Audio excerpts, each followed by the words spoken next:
उस्ता मोहम्मद महकमा इरिगेशन लवाकिन कोटा भर्ती के मुलाजमीन का एहतजाजी कैंप इरिगेशन ऑफिस के सामने आज छठे रोज से एहतजाजी धरना जारी।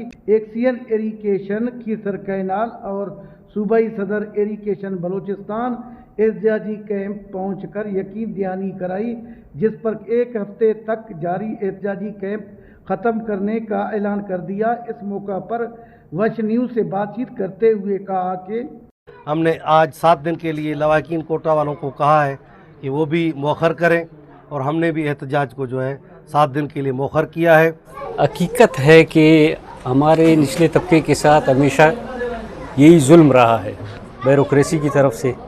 लवाकिन के बुज़ुर्ग 50 साल 60 साल यहाँ पे ड्यूटियाँ अदा करके फौत हो गए और अभी आप उनको जो है इस तरह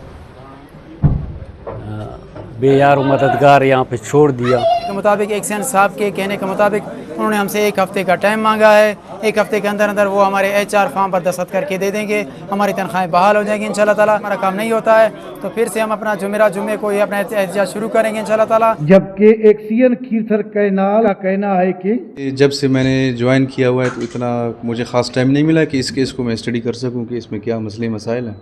तो 1 हफ्ते का टाइम मैंने इनसे लिया हुआ है। एक हफ्ते के अंदर मैं ख़ुद जांच पड़ताल करूंगा। अगर मुझसे नहीं हो सका या इस तरह का कोई मसला था मैं नहीं कर सका तो इनका एहतजाजी कैंप मैं ख़ुद ज्वाइन करूंगा। लवाकी ने सूबाई हुकूमत बलूचिस्तान, सूबाई वजीर इरिगेशन, सूबाई वजीर सरदारजादा फैसल खान जमाली से मुतालबा किया कि जल्द अज जल्द मुतासरा ख़ानदान के लवाकिन को तनख्वाह जारी किया जाए ताकि लवाकिन के घरों में खुशहाली आए। कैमरा टीम के साथ अली हसन बलोच, वश न्यूज़, उस्ता मोहम्मद बलूचिस्तान।